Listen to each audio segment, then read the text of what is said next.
Am I the a-hole for telling my ex I don't care if her daughter is crying about being left behind when my son's with me?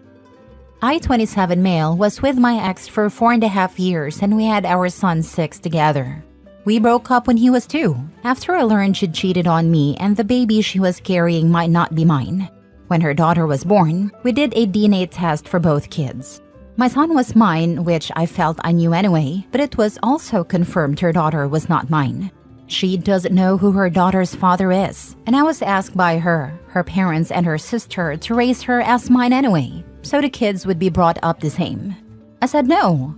We weren't married, so it wasn't like I was the assumed father, which made it easier for me to just get 50% custody of my son and focus on being a dad to him.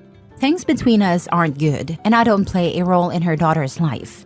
Exchanges are done quickly, and I don't engage when she tries to get me to interact with her daughter or asks me to consider including her. I have sent emails to keep documented proof that I am staying civil, but I don't want her daughter in my care, and I have communicated this with her. Mostly, it's not too bad. But lately, she has been upping her efforts to get me involved in her daughter's life and to take her daughter on as my own. She even confronted me in public space and told me her daughter cries when her brother leaves and wants to run up and hug me. But since she knows I wouldn't be okay with that, she keeps her daughter away. She said it kills her. She also said her little girl didn't choose this, and she knows she messed up. But her daughter cries so much over me. She asked if I could see her as our son's sister and love her as my daughter for his sake, if not for hers. I told her I don't care. I did not make her daughter, and I will not be responsible for raising her daughter. I told her to put the work into finding her daughter's father and to leave me alone. Her sister DM'd me on social media and asked how I could be a dad and so heartless about an innocent kid. Then her friend did the same with a more strongly worded DM that accused me of being misogynistic and claimed I wouldn't act like this if she had another son, which isn't true at all, but she sure acted like it was.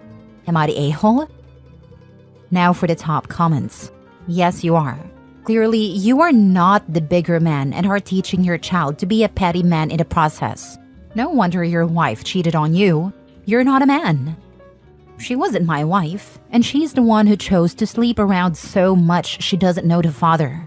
If I'm such a little man, then sure, she should look for a real man to be her daughter's father. She knows who the dad is.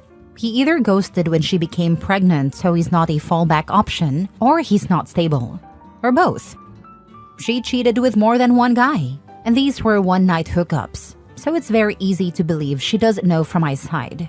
It makes it worse for me because she put us all in danger with that.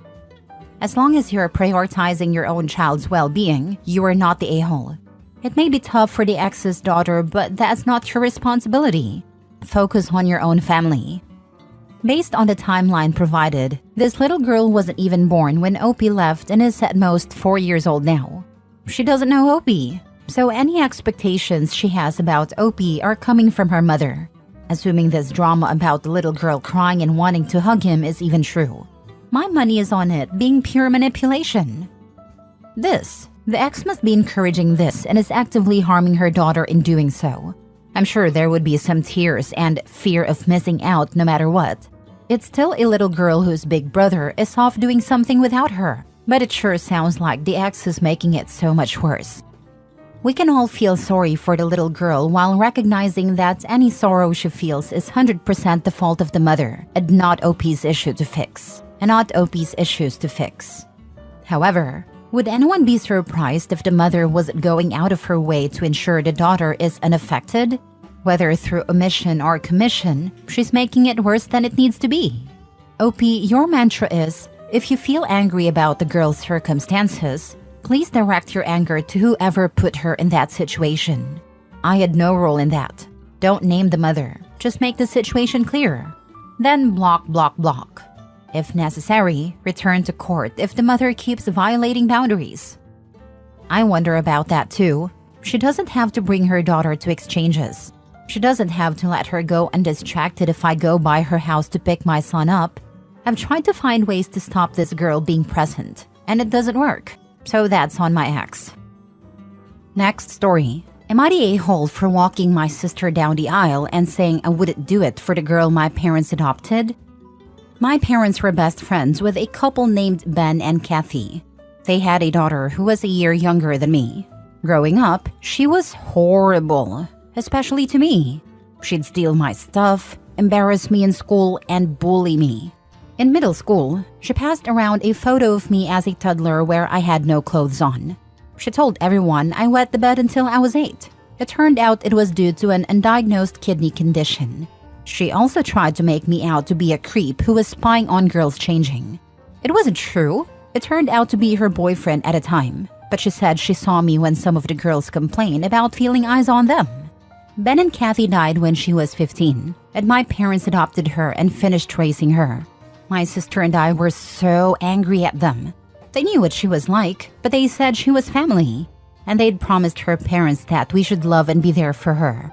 After the death of her parents and being adopted by mine, she changed and suddenly wanted to be close to my sister and me. But we wanted nothing to do with her. Our parents put us in therapy and punished us for ignoring her.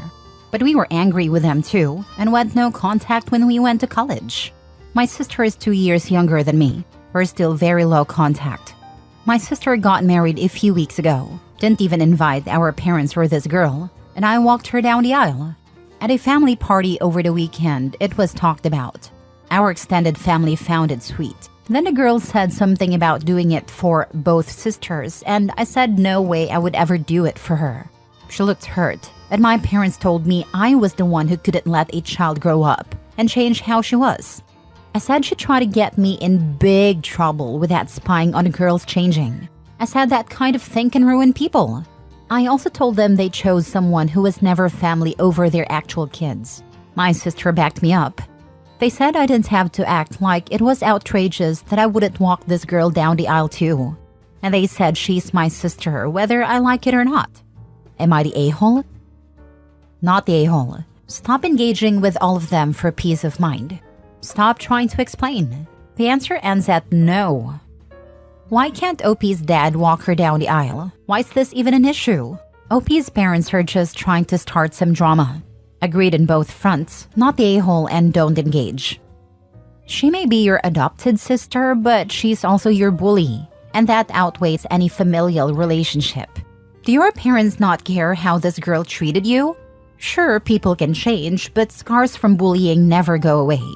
Your adopted sister is going to have to live with the guilt and accept that you want nothing to do with her.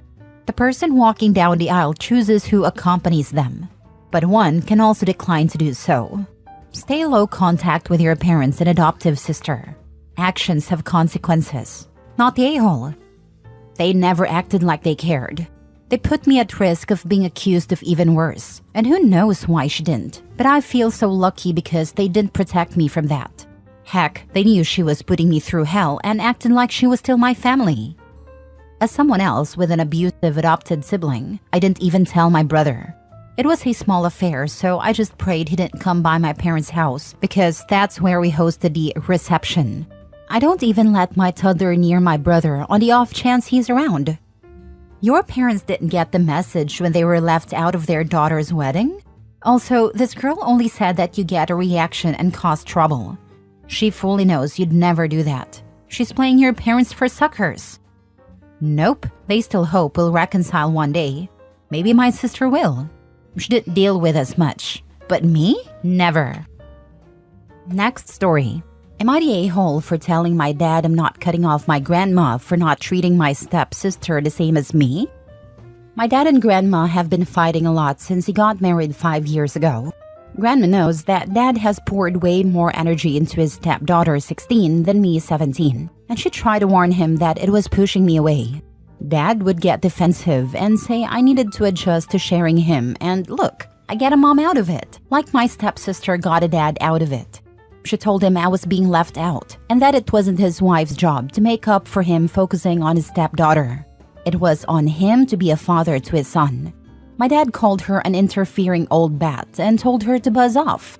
I backed my grandma up during one of their fights, and he accused her of putting it in my head. But I went to her about it, not the other way around. In retaliation, my grandma spoiled me and showered me with love and affection, and she doesn't do anything for my stepsister. This made my dad and his wife super mad. They said we should be treated equally or neither gets anything. My grandma wrote out what I got for Christmas the year before they got married, the year they got married, and the year after they got married, and what my sister got. She showed them the disparity in what they got me versus her and showed that she had previously treated us both the same with gifts and stuff, but not more.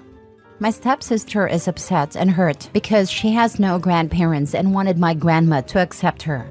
I should probably feel bad about that, but I don't. She got my dad, so I'm glad grandma is loyal to me and not some new girl in our lives. It's not her fault, but I don't consider her family. I wish she and her mom would go away again so I could have a good relationship with my dad. But my dad is crazy about his wife and stepdaughter, so it won't happen. I spent a lot of time with grandma because of everything. This annoys my dad. He said I should be loyal to my family, and I told him I am. He said he meant my sister and the family we have at home. I told him I don't have a sister. I live with a random girl, but she's not biologically his daughter nor legally his. I told him I'm not going to let her get everything while I get nothing. He said I had a better life than her before their marriage, so I can't accept that she needs extra? And I told him no. I said he picked her over me and I wouldn't forget it. Dad found out grandma got me a ton of stuff for Christmas, and I told him I'm going to her house this year. He told me I'm going to get showered in gifts and not cut off the woman who got her own granddaughter nothing for Christmas. I said I'm not cutting grandma off for a stepsister I didn't ask for and don't care about. I don't care if she doesn't treat us the same, because at least someone is picking me over her. I told him this all goes back to him tossing me aside the very first chance he got and prioritizing stepkid. He told me he was disappointed in my lack of empathy, and I told him he disappointed me in his failings as my dad. Not his stepdaughter's dad, but mine. Am I the a-hole? Not the a-hole. Your dad just trying to shove his new family down your throat, which never works. I don't know why parents think it will. Is your mom in your life? Can you go live with her? Mom isn't in my life, so I can't live with her. Hopefully after a year, you can move in with your grandma full-time. Not the a-hole. Seriously, what did he expect? If I were you, I'd be asking Nana if I could move in with her. He's being unreasonable, and just because he may have had a better life than her before the marriage is irrelevant. He shouldn't be pushing his own son out for another man's child. That's absurd. I'm glad you have a strong bond with your grandmother. I miss my Nana every day, and she's been gone for decades. Please stick to your guns. Any parent that chooses a partner over their own children is a selfish a-hole. He expected way too much and still doesn't get it. But he never will. He doesn't want to. So I'll deal with that reality. Your dad sucks as a parent. I'm sorry he's treating you like this. Go live with your grandma. You're old enough that even if he calls the police, they won't make you go home. I'll stay until I'm 18 just to make sure there isn't any legal issue with me moving. I'd hate to make my life even more sucky, even if it's just for a short period until I'm 18. Last story. Am I the a-hole for evicting my sister from my house before she claims squatters' rights? My mother passed away in 2016. She had stage 4 lung cancer, among other health issues. My older sister, who had been distant, finally stepped up and handled our mother's hospice care during her last year with us. I had bought a house and put my mother's name on it so she would have a home in her older age. Needless to say, my sister got power of attorney while our mom was in hospice and created a will for her. I told my sister, who was staying with a friend, that if she needed a place to live, she was more than welcome to stay with me. I made it clear that this wasn't a permanent arrangement and that she would eventually need to move out. I also told her she could decorate as she liked to make herself feel at home, but I asked her to leave certain areas, like the backyard and kitchen, to me. My goal was to make her feel comfortable while she was staying with me. Life happens, and I know not everything goes as planned. My sister is a cancer survivor and has had complications after recovery. At one point, she had to be on bed rest for a few months, so I made sure she was comfortable and didn't have to worry about anything. During that time, her daughter also moved in to help her recover. My niece has been living in New York City, but her lease was ending and they asked if she could stay with me temporarily while she figured out her next steps. When my sister first moved in, I helped her find a few jobs. We live in a bigger city and she didn't know anyone here. However, she's had about 6 or 7 jobs since moving in, and none of them worked out for her. From what I've gathered, there's always some kind of drama with her managers or coworkers. Eventually, I had to stop finding her jobs because I started losing friends over it. Now to the heart of the issue. Last year, in December 2023, I let my sister know that my girlfriend and I wanted to take our relationship to the next level, and I asked if she could please find a place to live by spring 2024. I thought she understood me, but by spring, I realized that wasn't the case. When I asked if she had found a place to live, she was shocked. Then she became angry, saying she felt like I was kicking her out. She also brought up my house, claiming she was owed a portion of it because our mother's name was on it. After I got her to calmly talk to me, we discussed things further. She eventually agreed to look for a place within the next 6 months. This was in March 2024. I told her I would help her with rent money and moving costs to make the transition easier for her. When she asked about the timeline, I said 6 months should be plenty of time to find a place and move out, but I asked her not to make me wait another year. This is now December 5, 2024. She texted me this morning saying, "What if I can't find a place by the 15th? What do you want me to do? And how am I supposed to pack in 2 weeks?" I didn't check in with her weekly about her search for a place, but I figured she was an adult who could handle it. If she had asked me about storing some of her things here until she got settled, I would have said that's fine. I didn't expect her to move everything in one go. So am I the a-hole here? It'd be more useful to consult a lawyer for legal advice rather than moral advice here. Find out if your late mother's ownership passed to your sister, as well as how squatters' rights work in your area. Apologies for not mentioning that my house has a joint tenancy with the right of survivorship deed. I was giving my dying mother a little peace of mind. Dude, she hasn't been looking for anywhere else to live. You've given her a year now, and she still hasn't gone anywhere because she has no intention of doing so. You need to find that shiny spine and tell her to get the heck out now. She has taken advantage of you for long enough. If we were kids, I definitely would have dragged her out of my room by now. I've softened up.